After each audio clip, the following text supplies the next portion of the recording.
Pressure and temperature. आज हम इन चीजों के विषय में जानकारी लेंगे, ECG, SpO2, blood pressure, respiration और टेम्परेचर, जो कि इस वाइटल पैरामीटर से जब हम मॉनिटरिंग करते हैं तो कैसे कैसे क्या स्पेसिफिक पैरामीटर्स और फिनोमेना होते हैं उनके विषय में जानेंगे। First of all, overview of cardiac monitoring में critical patient monitoring, multi parameter systems and key parameter monitored होते हैं। पहला, cardiac patient monitoring. Critical patient monitoring में real time tracking of vital signs in ICU, CCU and emergency settings.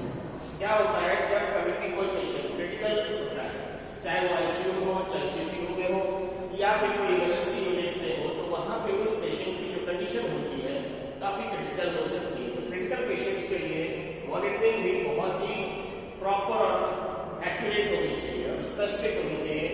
उसके लिए हम critical patient monitoring करते हैं multi parameter system में integrated monitoring of 5+5 parameter simultaneously. इसमें 5 जो है वो पैरामीटर्स को हम असेस करते हैं। इनकी नीड होती है तो एक आध और उसमें एक्सेस होते हैं, 6 to 7 तक भी हो सकते हैं। की पैरामीटर्स मॉनिटर में इलेक्ट्रोकार्डियोग्राम, सबसे पहले ईसीजी, ये हार्ट की इलेक्ट्रिकल एक्टिविटी को शो करता है।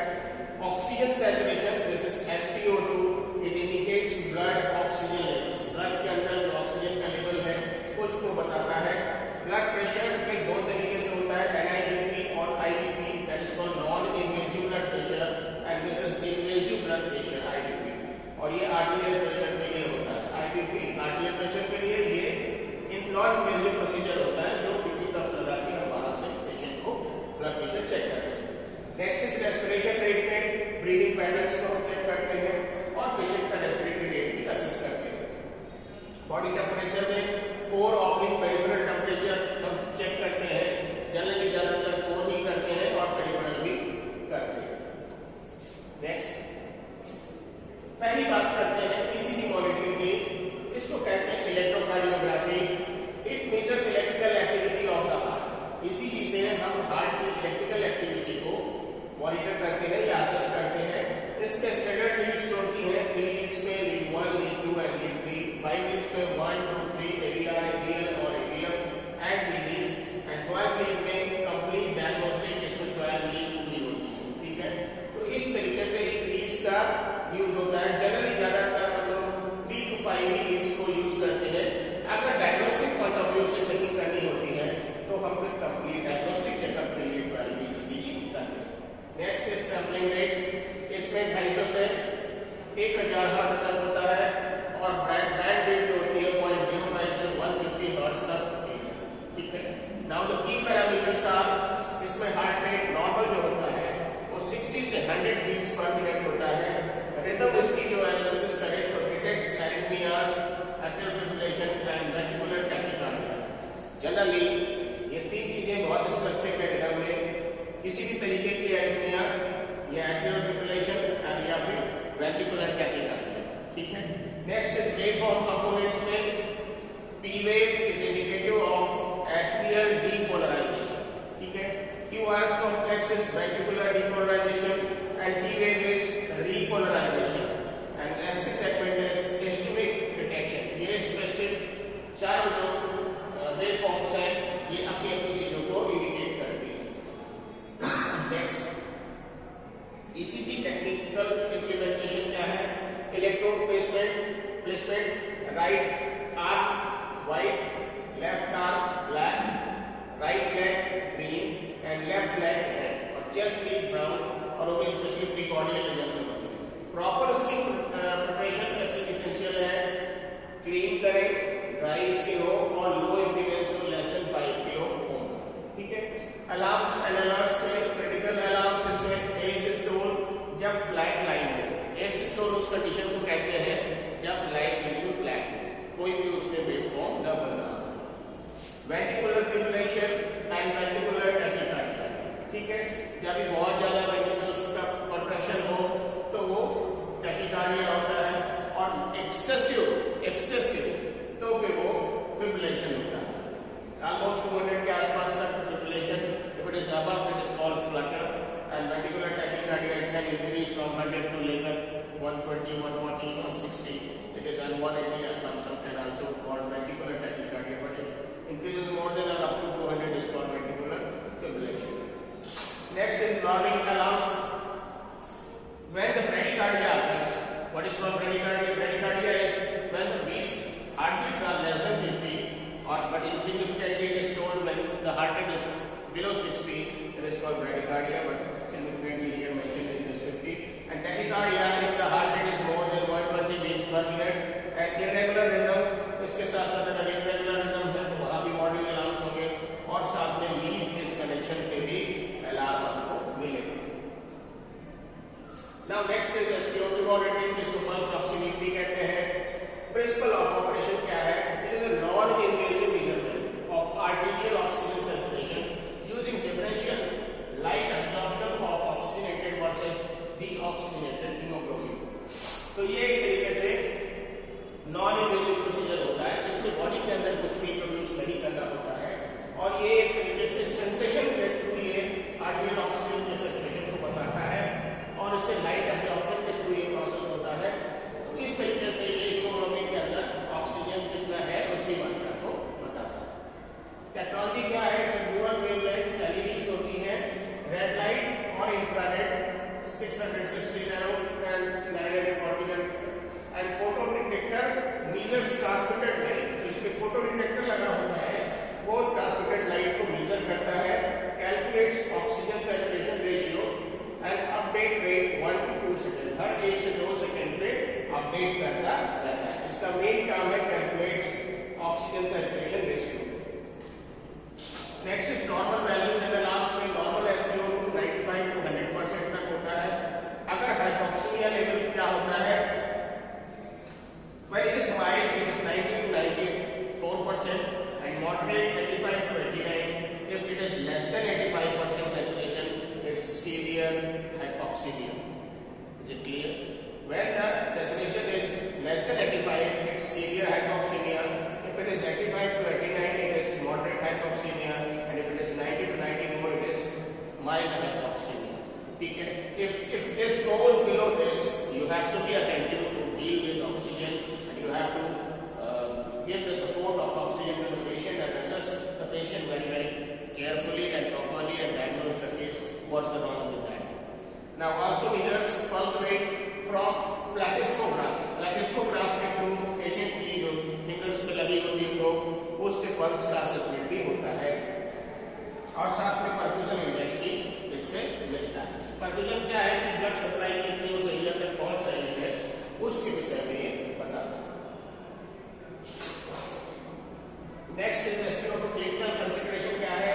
सेंसर प्लेसमेंट, फिंगर टिप, ज्यादातर फिंगर टिप पे लगता है, मोस्ट कॉमन ईयर लोब या पेशेंट के ईयर लोब में लगेगा. ये forehead for poor perfusion, toe पे, बच्चों में न्यूनेट्स में टो पे लगाया जाता है.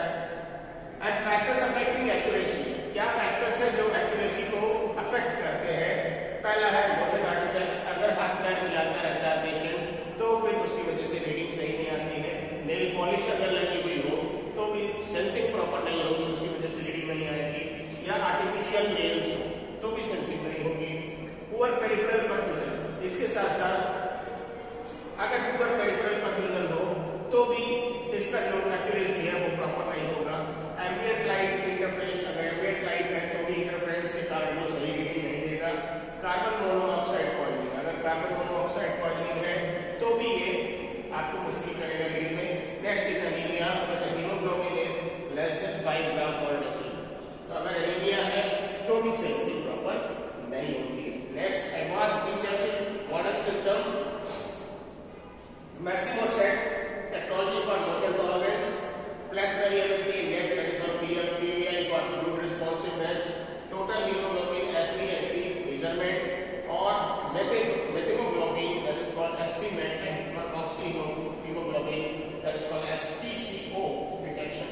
ये एडवांस फीचर है मॉडर्न सिस्टम में. आने वाली चीजों के साथ ये चीजें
accuracy, arterial blood gas sampling and waveform analysis. क्या होता है इसमें? कंटिन्यूअस आपको बीपी मिलता है। दूसरा, हर बीट पे एक्यूरेट आपको ब्लड प्रेशर मिलेगा। Third, arterial blood gas sampling, जब पेशेंट का अगर आर्टेरियल सैंपल लेना है, ब्लड गैस एनालिसिस करना है, तो भी आप इसी लाइन से ले सकते हैं। नेक्स्ट इज वेवफॉर्म एनालिसिस, और वेवफॉर्म के थ्रू भी आप इसकी एनालिसिस कर सकते हैं। नेक्स्ट क्लिनिकल इंडिकेशंस में haemodynamic instability, vasoactive drug infusion, major surgery and frequent blood sampling needed. तो ये क्लिनिकल इंडिकेशंस हैं जिनमें इनको हम लोग अप्लाई करते हैं।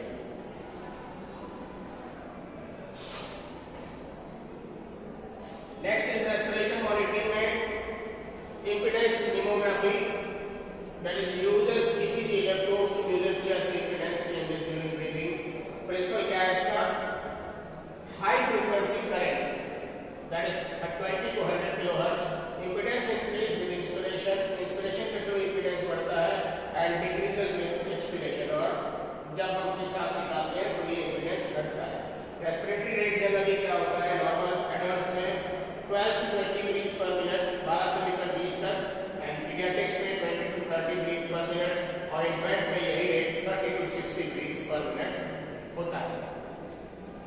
Next is advance method capnography, that is called end tidal carbon dioxide, that is called EtCO2, ठीक है? EtCO2 भी इसको बोलते हैं, that is here mention, and it is gold standard for intubation and monitors ventilation adequacy, and normal EtCO2 is 35 to 45 millimeter of mercury. ये याद रखिए।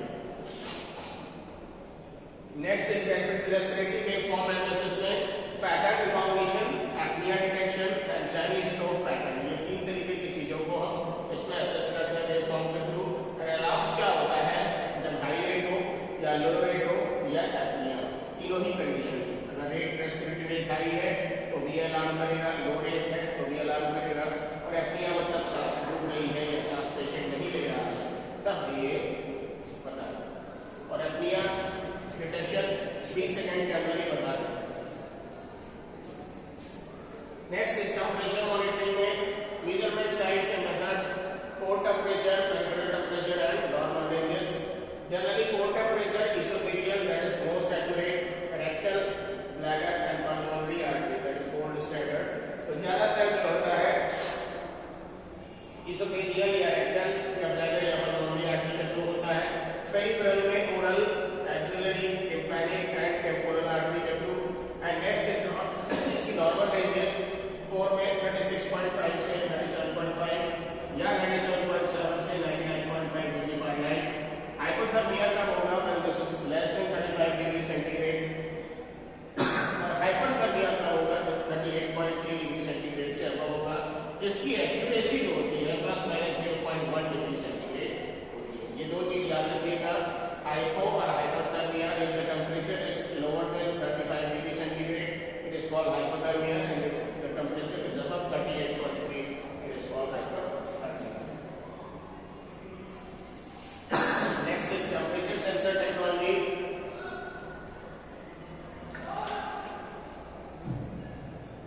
This is called thermistor props. Resistance changes with temperature.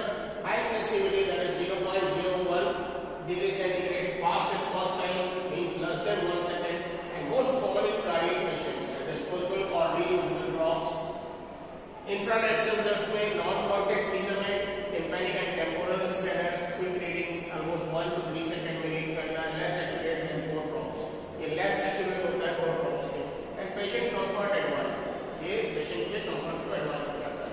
Next is clinical application in cardiac care में, cardiac surgery में, hypothermia, cardiopulmonary bypass monitoring में, post cardiac arrest में, जिसमें specially targeted temperature management, that is called 32 to 36 degree centigrade, and sepsis detection में, early fever या hypothermia को recognition करने में ये सेंसर यूज होता है। कार्डियक सर्जरी में hypothermic cardiopulmonary bypass monitoring, post cardiac arrest में टारगेटेड टेम्परेचर मैनेजमेंट, और सेप्सिस डिटेक्शन में अर्ली फीवर या हाइपोथर्मिया रिकॉग्निशन की use. Next is integrated monitoring system में मल्टी पैरामीटर पेशेंट मॉनिटर्स में सिस्टम आर्किटेक्चर क्या होता है? सेंट्रल प्रोसेसिंग यूनिट होती है जिसमें रियल टाइम डेटा एक्विजिशन होता है, सिंगल प्रोसेसिंग एल्गोरिथम होती है और मल्टी चैनल सिंक्रोनाइजेशन। ये तीनों फैक्टर्स पे काम करते हैं सेंट्रल प्रोसेसिंग यूनिट में। एंड डिस्प्ले कंपोनेंट्स में क्या है? हाई रेजोल्यूशन कलर स्क्रीन होती है, वेवफॉर्म डिस्प्ले होता है जिसमें 6 to 8 ट्रेसेस होते हैं, ट्रेंड डेटा स्टोरेज होता है, कॉन्फ़िगरेबल लेआउट्स होते हैं और सारा स्टोरेज डेटा भी होता है और लेआउट जो होता है कॉन्फ़िगरेबल भी होता है ताकि इसको कॉन्फ़िगर कर सकें। नेटवर्क कैपेबिलिटीज में central station integration HL7 protocol solve होते हैं, electronic medical records that is called EMR and remote viewing capability, ये इसके नेटवर्क कैपेबिलिटीज में आते हैं। और इसका अलार्म मैनेजमेंट क्या है? Network alarm notification, priority based escalation, mobile alert system और अलार्म फटीग रिडक्शन। तो ये चारों जो एस्पेक्ट है ये अलार्म मैनेजमेंट से रिलेटेड है। Next is data management and trends. It's a comprehensive data recording and analysis. Model monitors store high resolution waveforms, numeric trends and event markers of retrospective analysis. कैसे trend data types में numeric trends में that's called tabular form में 1 minute average and up to 72 hours storage. ठीक है, 1 minute के average से 72 घंटे तक का भी स्टोरेज रहता है। ग्राफिक ट्रेंड्स में वेवफॉर्म्स में compressed time scales and pattern recognition मिलता है, साथ में इवेंट मार्कर्स में इंटरवेंशंस, मेडिकेशंस एंड अनाउंसमेंट। ये तीन स्पेसिफिक चीजों पे इवेंट मार्कर्स के रूप में भी दिखाता है। इंटरवेंशन कोई किया गया हो, मेडिकेशन दिया गया हो और कोई अलार्म्स हो। Next is clinical decision support, early warning score that is EWS या MEWS and sepsis detection algorithm. कोई सेप्सिस हो रही है उसको डिटेक्ट करने के algorithm, arrhythmia analysis and alerts, ST segment rate monitoring. ST segment ज्यादातर एमआई के केसेस में होता है। Assessment, haemodynamic parameters calculation, predictive analytics या जो एआई या एमएल में, एंड क्वालिटी मीट्रिक्स रिपोर्टिंग होती है और साथ में कंप्लायंस डॉक्यूमेंटेशन भी होता है। तो ये क्लिनिकल डिसीजन इसके सपोर्ट से थ्रू हम लोग कर सकते हैं। Next is quality assurance and calibration. This is very very important. Preventive maintenance में इसमें क्या है? डेली चेक्स में विजुअल इंस्पेक्शंस हो, बैटरी स्टेटस चेक करें और कैपेबल इंटीग्रिटी उसकी असेस करें। ये तीनों चीज जरूर देखें। मंथली वेरिफिकेशंस में alarm functionality, waveform quality and display brightness, ये तीनों चीजें चेक करें। एनुअल कैलिब्रेशन में क्या है? ECG सिमुलेटर टेस्टिंग करें। PP कफ एक्यूरेसी ±3 मिलीमीटर अगर है एक्सेप्टेबल है चेक करें। SpO2 वेरिफिकेशन चेक करें। फिर सेफ्टी स्टैंडर्ड्स में क्या है? ये सारे रेगुलेटरी कंप्लायंस है जो IEC और ISO और FDA के थ्रू है। नेक्स्ट इलेक्ट्रिकल सेफ्टी में leakage current testing, defibrillator protection and ground fault protection, इनका असेसमेंट करें। Next patient isolation that is called CF type, patient का आइसोलेशन भी चेक करें। अब सबसे इंपॉर्टेंट और अहम बात, क्लिनिकल एप्लीकेशंस इसके क्या क्या है? ICU और CCU में continuous monitoring, all 5 parameters, invasive monitoring and trend analysis, ये चारों चीजें करनी है।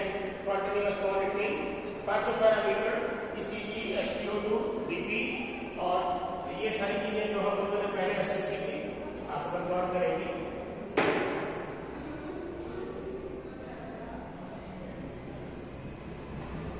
Respiratory rate,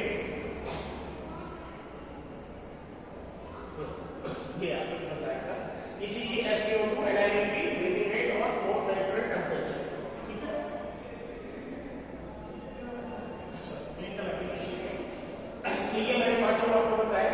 all 5 parameters, invasive monitoring में और उसकी ट्रेंड एनालिसिस, क्या ट्रेंड है उसको भी एनालाइज करें।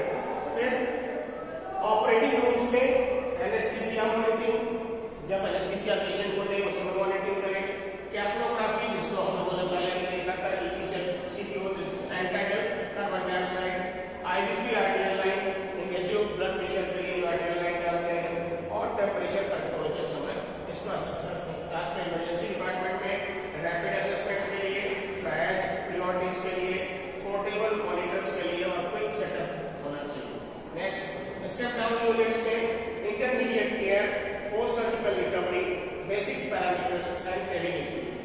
ग्राउंड में होना चाहिए।